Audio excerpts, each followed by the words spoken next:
Buenas noches, buenas tardes, buenos días, depende cuando nos estén viendo. Estamos grabando este programa, un programa que queremos ofrecerle a todos nuestros televidentes como un programa de servicio público, al igual que hicimos hace aproximadamente un mes en un programa especial de entrevistas con nuestro querido amigo Mario González, que nos había también acompañado Laura Novoa. En aquella ocasión habíamos intentado dar respuesta a muchas cuestiones que estaban en el ambiente en relación con las famosas cláusulas abusivas en los contratos de préstamo hipotecario, con ocasión de la primera sentencia del Tribunal Supremo dictada después de aquella famosa del Tribunal de Justicia de la Unión Europea, que establecía el carácter retroactivo de las cláusulas suelo de antes del 9 de mayo del 2013. En aquella ocasión hicimos un programa y ese programa ha tenido un éxito enorme. Por los datos que manejamos, es posible que sea incluso uno de los programas que ha marcado el récord de audiencia de este canal, lo cual nos ha puesto en la tesitura de que a la ciudadanía, a los orensanos, a los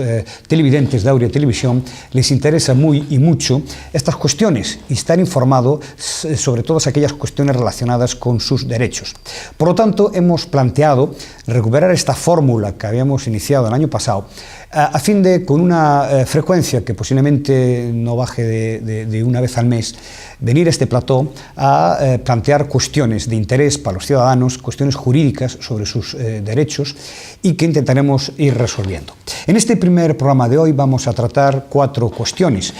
La primera de ellas, la existencia de una demanda colectiva que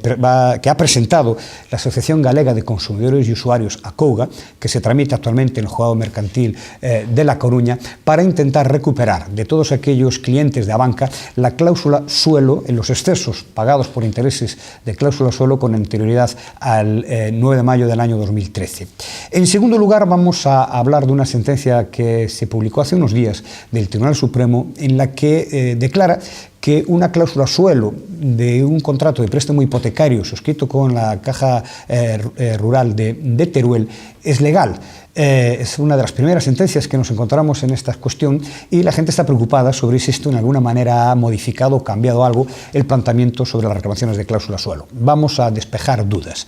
La tercera cuestión a la que les vamos a informar en este programa de una forma un poco sucinta es aquellas cláusulas hipotecarias de tipo de interés variable que se referencian a un índice que no es el Euribor, que es el conocido como el IRPH, el índice de referencia de préstamos hipotecarios. ¿Y por qué los tribunales españoles están declarando nulas esas cláusulas? Y por último, el tema fundamental que nos ha traído hoy aquí es para hablar sobre las plusvalías municipales. Saben perfectamente que el Tribunal Constitucional, en pleno en una sentencia del 16 de febrero de este año, ha declarado inconstitucional una norma de la Diputación Foral de Guipúzcoa en relación con las plusvalías o lo que es lo mismo el incremento del valor de los terrenos. Vamos a explicar por qué ha sido así, cómo se plantean las reclamaciones y qué es lo que tienen que hacer. La Asociación de Consumidores y Usuarios de Galicia ha planteado una demanda colectiva que actualmente se tramita en el Juzgado Mercantil de La Coruña para intentar declarar la obligación que tiene Abanca de devolver todas las cantidades cobradas por exceso de intereses por aplicación de la cláusula suelo con anterioridad al 9 de mayo del 2013. El 9 de mayo del 2013, como hablamos en aquel anterior programa, el Tribunal Supremo dictó una sentencia diciendo que la cláusula suelo era una cláusula abusiva, pero en su momento declaró que no tenían obligación los bancos de devolver las cantidades cobradas en exceso por la aplicación de la cláusula con anterioridad a esa sentencia para, de alguna manera, no perjudicar el sistema financiero. En diciembre del año 2016, el Tribunal de Justicia de la Unión Europea dijo que sí, que había que devolver todas las cantidades y el Tribunal Supremo, posteriormente, en febrero de este mismo año, haciéndose eco de esa doctrina del Tribunal de Justicia de la Unión Europea, declaró que procedía la devolución de esas cantidades. En este interín, esta Asociación de Consumidores Gallega ha planteado una demanda colectiva para que todos sus asociados y los que no son asociados, si se quieren asociar a ACOUGA, puedan sumarse a esta demanda para, de una forma colectiva, intentar obtener una única sentencia que después se podrá ejecutar individualmente por cada uno de los asociados. ¿Qué ¿quiénes pueden ser las personas que se puedan adherir a esta demanda? Pues, en primer lugar, todas aquellas personas que no hayan tenido una sentencia judicial firme,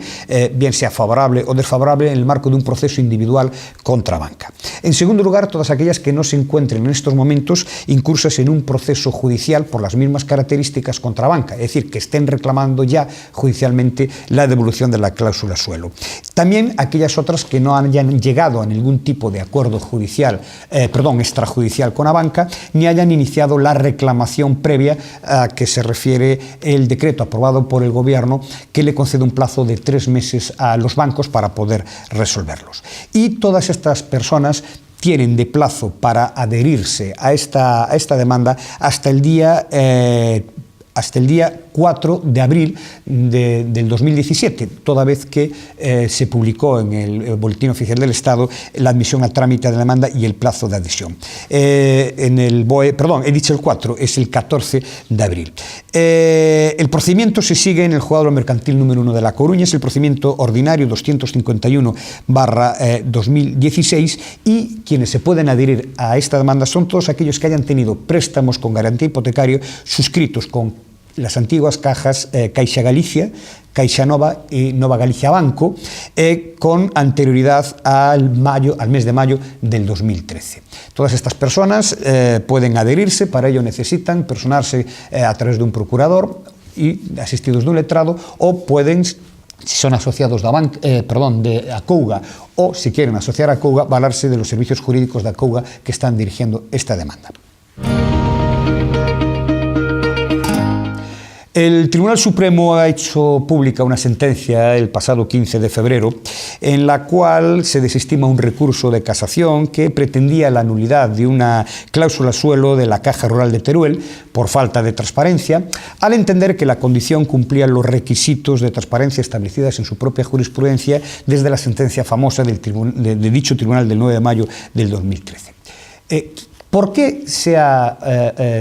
ha ocurrido esto? ¿Y tiene alguna trascendencia o cambia de alguna manera el planteamiento sobre las cláusulas suelo? Pues ha ocurrido simplemente porque en este caso concreto esa cláusula había sido negociada individualmente por los demandantes y la Caja. En las pruebas que se barajaron en el juicio aparecieron correos electrónicos girados por el solicitante del préstamo en el cual le pedía a la entidad que rebajase y que modificase la cláusula suelo que se le pretendía insertar en su escritura. Eso nos lleva a la situación de que evidentemente el interesado conocía lo que era la cláusula suelo, y en segundo lugar que se negoció y se insertó en la escritura previo acuerdo con el interesado. Decíamos en el programa anterior en el que explicábamos todas estas cuestiones que los dos motivos fundamentales por los cuales se declaraban nulas las escrituras que contenían cláusula suelo o las cláusulas que figuraban en estas escrituras era primero porque el usuario desconocía completamente el uso y funcionamiento de la cláusula suelo, lo que no se da evidentemente en este caso porque el usuario negoció la cláusula, y en segundo lugar porque eran imposiciones del banco no negociadas. En este caso el banco demostró que esa cláusula había sido negociada y por lo tanto la cláusula es perfectamente correcta. Esto no modifica para nada el planteamiento jurídico hasta el momento sobre las cláusulas suelo. Es exactamente lo mismo. Mientras la cláusula sea desconocida por el usuario y no negociada, la cláusula seguirá siendo abusiva por falta de transparencia y seguirá siendo nula. Todas las personas, todos los televidentes que tienen una hipoteca seguramente habrán escuchado la expresión Euribor como índice de referencia para el cálculo de los intereses de su hipoteca a interés variable. El Euribor, en realidad, ¿qué es? El Euribor es el acrónimo en inglés de la expresión Euro Interbank Offered Rate, o lo que es lo mismo, el tipo europeo de oferta interbancaria. Es un tipo de interés que se publica todos los días y que es el promedio del precio que los bancos ponen para prestarse entre ellos dinero. Los bancos europeos entre ellos se prestan dinero para tener los recursos necesarios para prestarle después el dinero a sus clientes, bien personas individuales, consumidores o empresas. Es un índice bastante neutral y se conoce como el índice de mercado interbancario del euro, y es el índice ideal para aplicarse a los préstamos hipotecarios porque a la hora de la verdad no va a incidir o manipular el precio de la vivienda. Pero no todas las hipotecas están referenciadas al Euribor. Los televidentes que tengan una hipoteca a tipo de interés variable pueden coger su escritura y mirar si su hipoteca, su principal tipo de referencia es el Euribor, o por casualidad es un tipo que se llama el IRPH, que es el índice de referencia de préstamos hipotecarios a más de 3 años para la adquisición de vivienda libre. Bien, este segundo índice es un índice que no tiene la neutralidad que tiene el Euribor. Es un índice que se elabora a partir de los datos que van facilitando los propios bancos al Banco de España y, por lo tanto, es un índice manipulable por los propios bancos. Generalmente, todas las hipotecas tienen las hipotecas a tipo de interés variable que se empezaron a comercializar a finales de los años 90, principios del siglo XXI, tienen una parte de tipo de interés fijo, donde en un primer periodo se establece un tipo de interés y a partir de un segundo periodo ya se aplica el tipo de interés variable. Uno de los motivos por los cuales se mantiene ese primer periodo de interés fijo es para poder facilitar estos datos de tipos de interés medio al Banco de España y de alguna manera poder fijar el tipo de interés que a los bancos le interesa en situaciones en las cuales el Euribor desciende. Por ese motivo, el IRPH es un tipo de interés que siempre ha estado por encima del Euribor. En los momentos más bajos ha estado en torno al 1,5% y en los más altos en torno al 3,5 o 4% por encima del Euribor. Por ese motivo, muchos tribunales españoles han empezado a declarar nulos los índices, las cláusulas hipotecarias referenciadas a este índice, a este IRPH, precisamente por falta de transparencia y porque es un índice manipulable por los bancos. Sin entrar en más consideraciones, la inmensa mayoría de las sentencias, por no decir todas, que han contemplado la nulidad de la aplicación de este índice han obligado a los bancos a devolver todos los intereses cobrados por aplicación de este índice, todos los intereses liquidados en las hipotecas que se referenciaron a este índice. Por lo tanto, es conveniente examinar la hipoteca y ver si su hipoteca está referenciada al IRPH, porque en ese caso tendrán grandes opciones de poder reclamar la nulidad de esa cláusula y que le devuelvan todo el dinero que hasta la fecha pagaron por intereses de su hipoteca.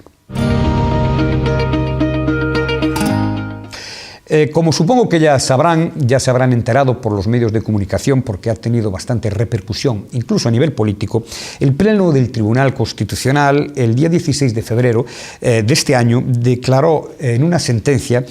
inconstitucional parte de las normas que regulaban el impuesto sobre el incremento del valor de los terrenos de naturaleza urbana, lo conocido popularmente como plusvalía municipal, de la norma foral tributaria de Guipúzcoa. Es la norma foral 16/1989 de 5 de junio. El motivo por el cual se declaró inconstitucional es que este impuesto se establecía siempre con independencia de que hubiera o no un incremento real en el valor de los terrenos, entre el valor que tenía cuando se adquirió y el valor cuando se transmitió, cuando se vendió. Y este impuesto incluso se giraba aunque hubiera existido una disminución del valor del terreno. Aquí, en primer lugar, hay que hacer una aclaración, dado que hay muchísima gente que está interesada por esta cuestión y está preguntando continuamente. Lo que hay que aclarar, en primer lugar, es que el Tribunal Constitucional lo que declaró inconstitucional es una norma foral de Guipúzcoa. Aunque el Juzgado de lo Contencioso Administrativo número 3 de Guipúzcoa, que fue quien le planteó la cuestión al Tribunal Constitucional, también pretendía que se pronunciase sobre las normas similares existentes en la Ley de Haciendas Locales de carácter estatal, el Tribunal Constitucional entendió que solo tenía capacidad para pronunciarse sobre la norma que afectaba al caso concreto. Y en este caso concreto, la norma que tenía o que estaba afectada era la foral de Guipúzcoa y, por lo tanto, no hizo un pronunciamiento expreso sobre la norma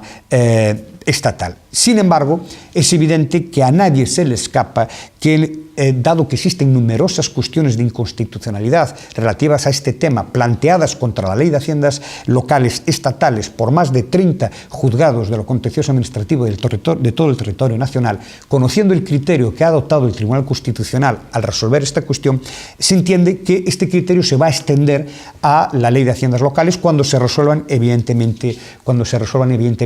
estas cuestiones cuestiones de inconstitucionalidad. Por tanto, de momento, la Ley Estatal de Haciendas Locales, que regula la plusvalía, no es inconstitucional. Sigue siendo una ley perfectamente válida y aplicable, aunque estamos convencidos, y es evidente, porque así ya nos lo ha telegrafiado el Constitucional, que va a ser inconstitucional tan pronto como se dicte la primera de las normas. La primera cuestión que esto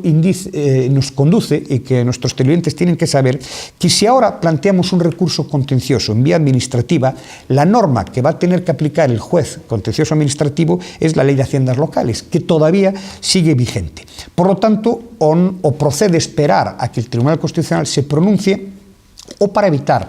posibles prescripciones se puede ir planteando esa demanda ante el juzgado de lo contencioso administrativo, pero siempre solicitando que el juez eleve una cuestión de constitucional al Tribunal Constitucional para que se pronuncie sobre si es constitucional o no el precepto que corresponde de la Ley de Haciendas Locales. En todo caso, lo que sí es conveniente es que, como antes de interponer una demanda contenciosa administrativa es necesario agotar la vía administrativa, interponer los correspondientes recursos administrativos, esos recursos es conveniente ir haciéndolos por dos motivos. Primero, porque hay un plazo de prescripción de 4 años. Todas aquellas personas que quieran reclamar esto tienen que saber que solo tienen 4 años desde que se le giró esa liquidación. Por lo tanto, ya están prescritas todas aquellas que sean anteriores a el día que estamos grabando esto, que es el 21 de marzo del 2017. Por lo tanto, todas las anteriores al 21 de marzo del 2013 estarían prescritas. Si a alguien le han girado la liquidación el 22, 23, 24 de marzo o el 1 de abril, debe apurarse a interponer ya el recurso contencioso administrativo. Y en segundo lugar,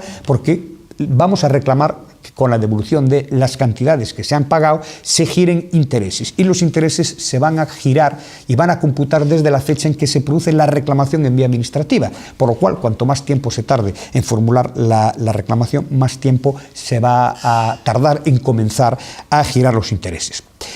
¿En qué se fundamenta esta cuestión? La materia es muy simple. El impuesto sobre el incremento de valor de terrenos, la llamada plusvalía, es un tributo local que grava el incremento cuando se produce una transmisión del inmueble. Para facilitar la liquidación, la Ley de Haciendas Locales estableció un mecanismo simplificado, objetivo, que no tiene en cuenta el valor en sí de compra y el valor en sí de venta, sino que parte sobre el valor catastral y aplica unos coeficientes, digamos que automáticos, que no tienen para nada en cuenta el coste real que ha tenido que pagar el contribuyente por la adquisición del bien y el coste real que ha percibido por la venta. Hasta el momento en que se produjo eso que se llamó el pinchazo inmobiliario, en el que, en fin, normalmente había incrementos de patrimonio, había plusvalías, había beneficios, no pasó nada, pero sí a partir del momento en que se produce ese pinchazo de la burbuja inmobiliaria, en que muchas transmisiones perdieron valor y se produjeron pérdidas. Lo que viene a decir el Tribunal Constitucional es que no se pueden generar impuestos de beneficios, que es una plusvalía, cuando se han producido pérdidas. Entonces, todo aquel que haya tenido que pagar una plusvalía por la transmisión de una finca, por la adquisición de una finca en un proceso hereditario o por la venta de un terreno en cualquier clase o transmisión, y haya tenido una pérdida de valor, tendrá que recurrir esa liquidación, demostrar ante la Administración inicialmente y posteriormente ante el Tribunal que ha tenido una pérdida, una minoración, y por lo tanto dejará de ser sujeto pasivo de un tributo porque él no ha tenido una capacidad económica, una mejora económica para pagar un tributo. Así de sencillo. En todo caso, es muy importante lo que les acabo de comentar, que tengan en cuenta los plazos de prescripción. Primero, de que son 4 años. Segundo, que para poder reclamar intereses hay que hacer una reclamación vía administrativa, y cuanto antes se haga, antes empiezan a computar los intereses. Y tercero, que no todas las plusvalías se van a devolver, sino solo aquellas en las que se demuestre que entre el valor que tenía el terreno cuando se adquirió y el que tenía cuando se transmitió posteriormente ha habido una pérdida. Si no ha habido tal pérdida, no se puede reclamar esa plusvalía. Bueno, hasta aquí este primer programa. Pueden ampliar información sobre estas u otras cuestiones y además colaborar con la elaboración de este programa planteándonos aquellas preguntas, aquellos temas de interés que quieran ustedes que tratemos y que le informemos, dirigiéndose al correo electrónico que pueden ver sobreimpresionado en la pantalla, que es abogado@aurea.es. Muchas gracias y hasta la próxima.